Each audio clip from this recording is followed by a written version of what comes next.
First Watch Now. What you need to know from the Cochise County Sheriff's Office. Hosted by Cochise County Public Information Officers Carol Kappas and Grady Butler. First Watch on 92.3 KWCD. And it's brought to you by Sulphur Springs Valley Electric Cooperative, giving you an inside look into your sheriff's office. I'm Grady Butler, and with me is Carol Kappas, Public Information Officer with the Sheriff's Office, and Sheriff Mark Daniels. Good morning. Good morning, Cochise County. Hello, everyone. So last week we kicked off Cochise County football. And what a rainy night it was. It was Friday night. It was like 60, 70 degrees in Benson. The field was the Mud Bowl. But it was cool high school football. I'll just say that. And the stands were packed full of people. It was just great. It was. And it was a good game. Tombstone hadn't beat Benson in over 20 years. And they had the opportunity. So that was in the air. I mean, it was just a good ball game. Kudos to Tombstone. They competed really well. Benson's got a very young squad this year. Heck of a program they got up there in Benson. But Benson won it 20-16. Good game. It was fun calling it.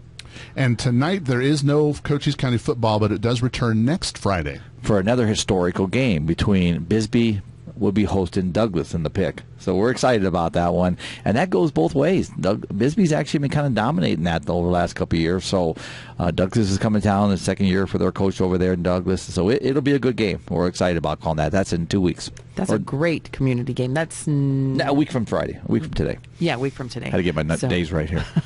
Get ready, because that is already going to be like the talk of the towns. Oh, it is. And that's why we missed it last year. So we want to make sure we called it this year. It's on the schedule. We're excited about that. And that's when we do call that game. I think it was 2 years ago we called that game.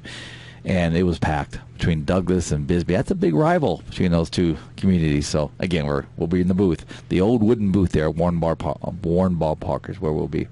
And you were busy with Buena Wednesday also. You were out there, you were interacting with their CTE students, and I think that's a really good thing. It has interaction between public safety, and they have a lot of classes at Buena High School and throughout Cochise County schools. So I think that if you have a student going there, it's something that you really need to check into.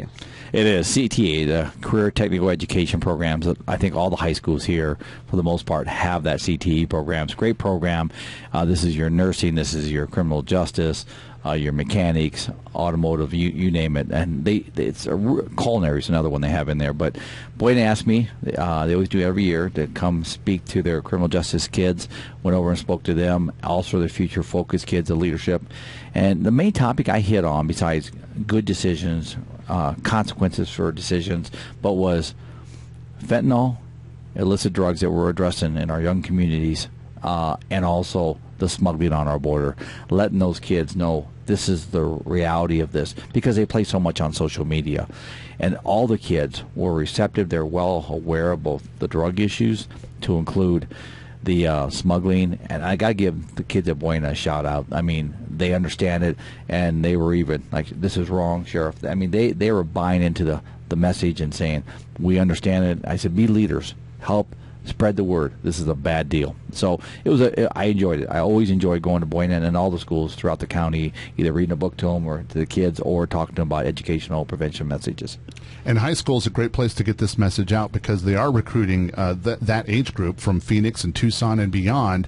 And so let's just go right into Operation Safe Streets with that in mind. Well, as you see on our Cochise County Sheriff's Office Facebook page, Carol, thank you again for all the work you do and putting that out there. That is a snapshot what we're seeing. I mean, and there's a lot of photos. And let me just, Carol, I know there was some talk on this. We photograph those drivers. That's intentional. It truly is intentional. You want to come down here and be involved in international smuggling, we're going to give you a picture on it. We're going to give you a picture. Call it what it is. It's real. We want people to see what we're seeing down here. And it's busy. I mean, we're getting so much smuggling. I mean, so many pursuits. We're up in our game here on law enforcement collectively. We're going to do more and more things, from educational prevention messages to enforcement. Brian McIntyre's prosecution team over there, we're working together. I mean, we want them to stop, and we're going to continue until we see the behavior change. We're not going to give up on this. And earlier in the week, so Wednesday, for an example, just from midnight on until about 9 a.m., there were 4 situations. But earlier in the week, there was one where a 28-year-old woman out of Phoenix brought her 10-year-old son with her and had 8 people in a vehicle, and they got stopped right there in front of Canyon Vista Medical Center. So had to call the dad to come get his son from Phoenix, and so that was a little bit of a time-consuming issue. But we get calls all the time or comments that, so you guys are not doing anything, you're letting these people go, slap on the wrist. So tell us a little bit about what now the Sheriff's Office plans are, for example, for this 28-year-old woman. We are investigating, and the mom, for endangerment and child neglect. You brought your 10-year-old from the home, the comfort of his home, to the international border to commit crimes, truly, and to smuggle. You're putting 8 bodies that you have no idea who they are. Obviously, we know the most of the bodies we see here are aggravated in the fact they can't just give up. So they have to be smuggled by the cartels and brought into the country. And you're putting them in your car with your 10-year-old. What message, what safety and welfare message are you sending to this 10-year-old? So my team's looking into that. I saw the comments on Facebook on that. I've heard from the public that, what's going on. Well, I'll just let you know, we are going after mom. We're going to file a complaint through the county attorney's office. So we took the kid that night, called dad to come get the kid. We're doing everything we can. We're very sympathetic toward our young people out there. So, yeah, mom doesn't have a free ride here. This is where we work together. Border Patrol does their thing on the immigration and the federal smuggling violations. We do our on the state violations. So, mom, if you're hearing this, which I doubt she is, but if you are or somebody knows her, we're not done with you. And as you said, this is just a snapshot. So these situations are constant all day, every day in Cochise County. They are, and it's frustrating to the point of angry, because we had a handle on this. We had manageable control, and I applaud Border Patrol first on that, but our collective partners, we did. We were, you look several years ago, we had some nice control on what was going on in Cochise County. In fact, I was bragging about we're one of the safest, if not the safest county on the southwest border, and now we have this fracture, with smuggling going on in our county. But again, we're not going to give up. And I can assure you, I spent last Monday 5 or 6 hours in meetings addressing border-related operations, border-related issues.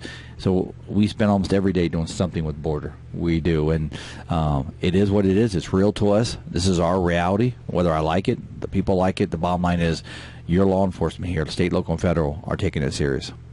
And every community in our county is now facing flooding issues of one kind or another. That's a lot of rain. It's been, what a great monsoon, though. Let's just say that first. I mean, yes, and I know it's been traumatic to some, and I feel for those folks. I do, from the houses flooding, cars going in washes, all the different things that have happened, some sad stuff. But the reality is, we needed this rain. This is, I haven't seen a rain like that you were talking, Grady and I, before the show. It's been years. It has been. But it's a great problem to have. But going back to it is, shout out to our EOC, Emergency Operation people, Dan and Tammy Jo, for all the work they're doing out there, all my deputies, all our search and rescue folks who have been amazingly busy. Amazingly. I was coming home yesterday and they had a vehicle turned upside down in a wash, and they didn't know somebody was in there. And I mean, these kind of calls they're responding to. Those kind of calls my deputies are responding to. So it's very, very busy. I can't say it enough. Be careful out there, folks. Be very careful. This ground is so saturated. So we get a downpour, I mean, it is flooding. So just be careful. And you see a lot, specifically with the waterfalls running, especially around here. And it's nice to see it green. And yes. We even had a situation on Highway 80 coming down the mountain earlier in the week with big old boulders that were falling down into the roadway, and the Department of Public Safety had a trooper out there, and his uniform was mussed up, and he lost his little name tag because he was trying to help citizens who had stopped to move some of these boulders, except the one that was Volkswagen size. So they weren't able to quite hulk that out of there, and ADOT came with their front end loaders. So thank you so much to everybody for the collective effort, but just drive safe. You do, especially at nighttime where you can't see as well. I mean, a big rock, especially going up through the canyons, up into Bisbee and throughout our mountainous areas. Be very careful there. And search and rescue had to deal with something up on the falls as well. Last Saturday, they had 4 different rescues. And sadly, this was a recovery. We had death on Clark Canyon Falls. I know it's not been out in the media, but we had death up there. Individual fell to his death. And our rescue team went up there. I was talking to our coordinator a couple days ago, and those are traumatic. I mean, those are emotional. They're tough. They getting up there and doing that recovery. Fire, our search and rescue team, and that did that. And my hats are off to you. But those are, and to the family that lost a loved one. So that's the stuff you don't see every day, but it's going on a lot when it comes to these rescues and recoveries and the work that's going on out there. I've said it, and I'll say it again. The team does an amazing job. We got great law enforcement in Cochise County, folks. And so because of all of this, you also had a stop during the rain because it's monsoon. And so that's going to kind of tie into your stop of the week and safety message. So tell us a little bit about what happened with your traffic stop in the pouring rain. Let me hit one other stop I had. I was coming back the other night, pouring down rain. Again, it's raining all the time. It's just we're becoming tropical here. So I saw a car with emergency flashers on it coming down 90 from Benson, pulled over. It was like 10 o'clock at night. It was a mom and 2 kids. So she was not from this area. So I asked her, I said, the car broke down. She had no place to go, no place to stay. So we have a program. I want to make sure I get that out there. It's called Dislodgement Program. So for some reason, your house catches on fire and you can't be in your house. Somebody breaks down on I-10, whatever. And this is ran through our Sheriff's Assist team. So Commander John Black, who oversees my SAT team, he met me. We took the family down to a motel and we put them up. Cost them nothing. It cost them nothing. But at least we know that family was safe that night. I went by the hotel next day and she was already gone, got her car fixed, and she was already gone. So, again, that's a great program. Thank you to SAT for does that. Now, yesterday, or day before yesterday, wherever it was, car in front of me, looked at the plates, parked right at the intersection in front of me. Plates expired in 2020. So I run the plate. They confirmed the plates were expired. I hit the lights, and the vehicle wanted to continue to go. So we continued. He wasn't trying to run away from me, but just wasn't stopping. And whenever that happened, that's an officer safety issue. Why won't you stop? Are you hiding something? Are you preparing for something? That's an alert for officer safety. Vehicle finally came to a stop in a business parking lot. I walked up. Individual had no registration, no insurance, suspended driver's license. Got him out of the car, addressed him. He was in the process of trying to buy the car. My message is this: if you're going to drive a car, understand you're responsible for the insurance, even if it's not your car, for the registration, and you have to be a valid driver's license. He ended up getting 4 tickets from me on that, and those are costly. Plus, if you don't, because he didn't have a license and there was no insurance in the car, we towed that vehicle for 20 days. So it's a mandatory 20-day impound. And he even made a comment, this is really expensive. It is. Don't put yourself in that position. I mean, I didn't cause it. He caused it. So, and it was pouring down rain. I was soaked. I actually, a little innovation here, I opened up the back of my Tahoe, the door in the back, and so as a roof, so we didn't get soaked and could do the paperwork back there. But it is. I love this rain, but yeah, we stayed quasi-dry on that one. But yeah, so if you're going to drive a car, know what's in the car. It's called constructive possession into the vehicle. Excuse me, said it backwards. That you got to know what's in that vehicle if you're driving it. So that's not a defense saying I didn't know. You got to know, folks. Well, Sheriff Mark Daniels, we thank you for coming and talking to us today. Thank you, Grady. Thank you, Carol. Everybody be dry out there. Take care. First Watch on KWCD Country is brought to you by Sulphur Springs Valley Electric Cooperative. It's First Watch now. Hosted by Public Information Officer Carol Kappas and Grady Butler. On 92.3 KWCD. And it's brought to you by Sulphur Springs Valley Electric Cooperative, giving you an inside look into your sheriff's office. I'm Grady Butler, and with me is Carol Kappas, Public Information Officer with the Sheriff's Office, and our next guest. Welcome back, Cochise County, and we have Heidi Malarchik, Deputy to the Garrison Commander on Fort Huachuca. Thank you so much for being here today. Thank you. It's great to be here. So if you could just tell us a little bit about what you do on Fort Huachuca. Okay, so I'm the Deputy to the Garrison Commander. So it's like being an Assistant City Manager. Part of it is taking care of the part of the installation that's like the part of the city, like the sewer system, the child care, the facilities. all that belongs under the garrison. And so I'm in direct support to the garrison commander. So as a GS-15, I'm one of the highest graded civilians on the installation. And for me, I started as a Child Development Center director back in the early 90s. And so it was a long road, but it was a great road, and I learned a lot. And one of the reasons you're here today is because of Women's Equality Day. So what does that mean to you? Sure. So just over 100 years ago, the 19th Amendment was passed on August 26, 1920. And the 19th Amendment gave women the right to vote. And it's hard to believe that it was only 100 years ago. We have made great strides as women. And I often think about my mother. My mother grew up in Nazi Germany as a young girl. I remember when I was very little, like 4 or 5, and she said, Heidi, being a woman in America, you can do anything you want to do. And so look at all the options and all the opportunities. And you as a woman can do anything. And so did women's equality impact you as a young girl? Absolutely. One of the things I learned as a very young girl loved to read, and so some of the books I liked to read were about Molly Pitcher and Clara Barton and Eleanor Roosevelt, and understanding that again a woman could make a huge difference in our world.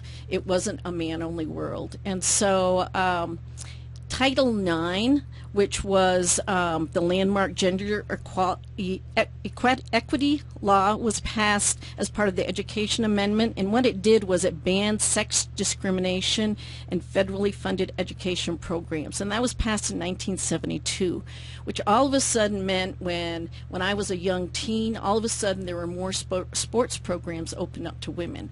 So I played field hockey, I played soccer, I played softball, I played lacrosse, I played basketball, even though I was only like 4'6". And so all those opportunities were opened up to me. And so again, we saw the loosening of restrictions against women. And Heidi, who are your heroes? So first and foremost is my mom, because she endured a lot growing up in Nazi Germany as a teen, and she learned that she had to be strong, and she brought that strength to our family. My dad was full-time in the National Guard, and so my mom was a stay-at-home mom that could replace shingles on the roof. She could repair the electricity. She did the shopping. She did the sewing. And so for me, again, that as a woman, you know what, you're strong, you can be compassionate, you can be very feminine in the way you perceive life, and yet you also can make a positive difference in the world. I can't even believe that, like, it's 100 years. It seems it would have been forever. So, you know, we appreciate everybody who fought for women's rights, who did the suffrage, who were able to do that. So do you remember your first presidential voting experience? I do. So it was in 1976, and it was between Gerald Ford and Jimmy Carter. I came home from college to vote. And I'm from Vermont, where we have town halls and those sorts of things. And I went, and they gave everybody 2 ballots. And we said, why did we get 2 ballots? I don't know. They said you have to fill out 2 ballots. So I said, so I could vote one for Jimmy Carter and one for Gerald Ford? And they said yes. It was just a weird quirk, but they said that one would cancel out the other, which makes sense. And so that was my first election, and I participated in every election since then. And what was your motivation to join the military? So my dad was a full-time National Guard, and I really liked the National Guard mission and vision, and that was helping at the state level, helping with snowstorms, ice storms, because I grew up in Vermont floods. And so I wanted to serve. Public service was important to me as it was to my dad. And so that's when I joined. And after I was in college, it was while I was in college, I made the decision to join the ROTC. And so still wanted to stay in the National Guard.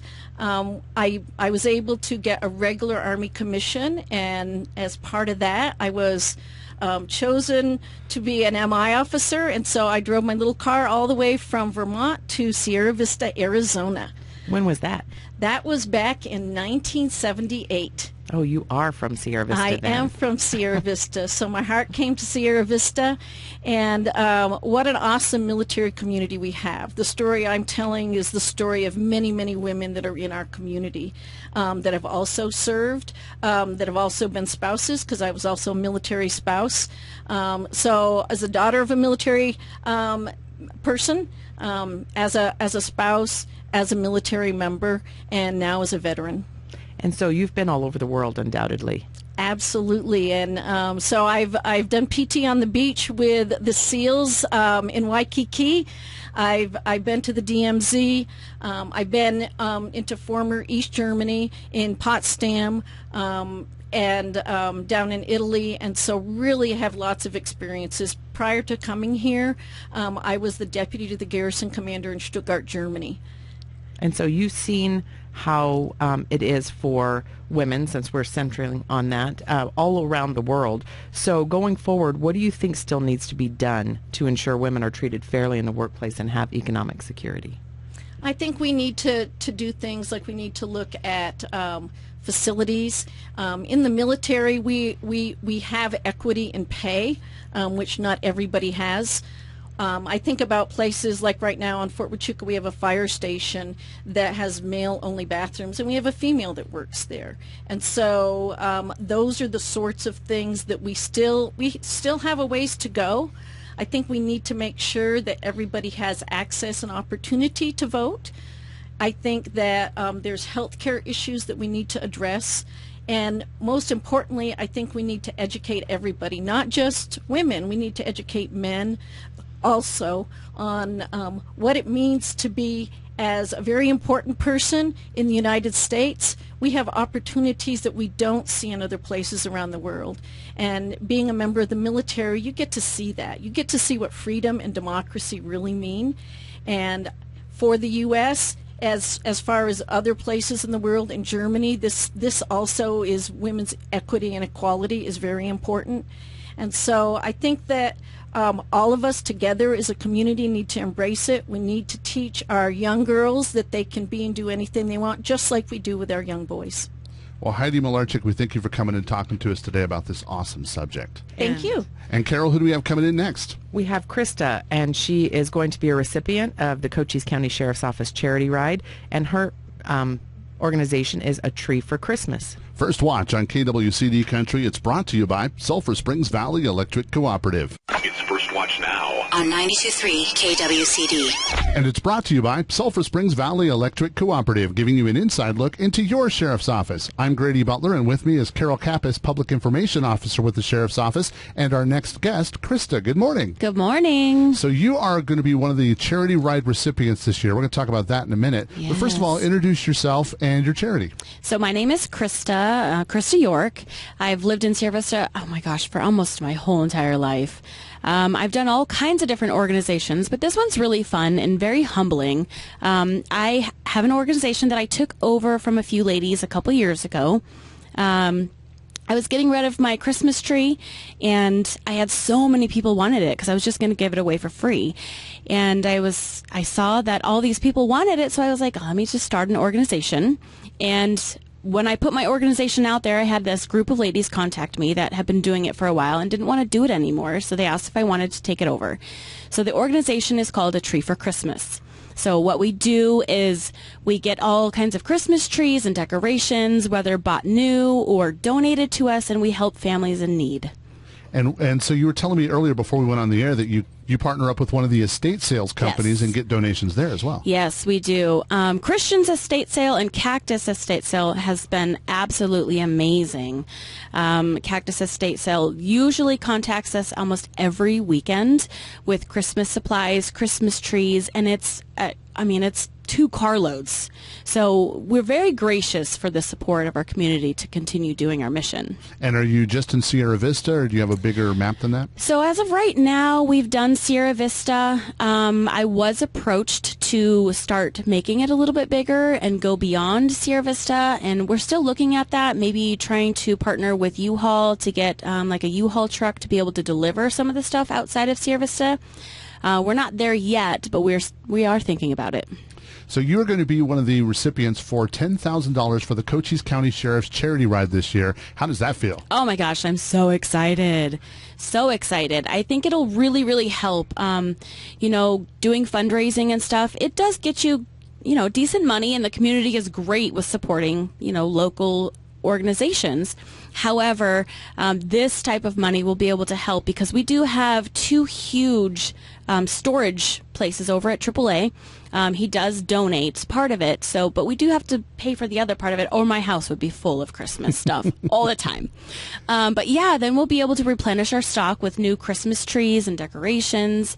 In the past, we've only done tree decorations, but last year and this year, we have started doing house decorations as well. So it'll be fun for the kids to be able to decorate. My kids love to decorate, so figured we'd pass on the tradition. The charity ride is going to be November 5th, and this year is the 10th anniversary, so they're going to give 10 charities $10,000 each. That's a total of $100,000 this year, and you can get your tickets by going on to Google and just Google the Cochise County Sheriff's Charity Ride. Get your tickets. There's T-shirts, there's challenge coins, all of that comes up, and we're going to be talking about that as we get closer to the November charity ride. But Krista, you are one of those recipients of $10,000, so now everybody just needs to buy tickets. Yes, and it's so much fun. I don't know if you've been before, but it is so much fun to go. It is. Yeah. And this is the 10th annual, so it's going to be bigger and better than ever. Raffles at the end with prizes that are worth $500 to $1,000, like safes, gun safes, and toolboxes. Yeah, really cool they raffles. They had some too. pretty cool raffles last year as well. All right, so your organization, how can the community right now help you? So we do take donations, and right now the drop-off location is at Wicked Limits. It's on the corner of 7th and Fry Boulevard. Or you can contact us through Facebook, and I can meet you over at the storage shed, and we can take whatever you have to offer. If you would like to do like a monetary donation, we do take those as well. And I actually have, if you're a business, we do take that as well, and I have a sponsor level that we have, so if you're interested in that, you can contact us as well. All right, so find you on Facebook, and what do we search for? A Tree for Christmas. A Tree for Christmas. Yes. Well, Krista, we thank you for coming and talking to us today, and congratulations on being one of the recipients. Absolutely. Thank you so much. First Watch on KWCD Country is brought to you by Sulphur Springs Valley Electric Cooperative. You've been listening to First Watch with the Cochise County Sheriff's Office. Hosted by Cochise County Public Information Officers Carol Kappas and Grady Butler. Join us again next Friday morning, 7 to 8 a.m. First Watch. What you need to know from the Cochise County Sheriff's Office. Only on 92.3 KWCD.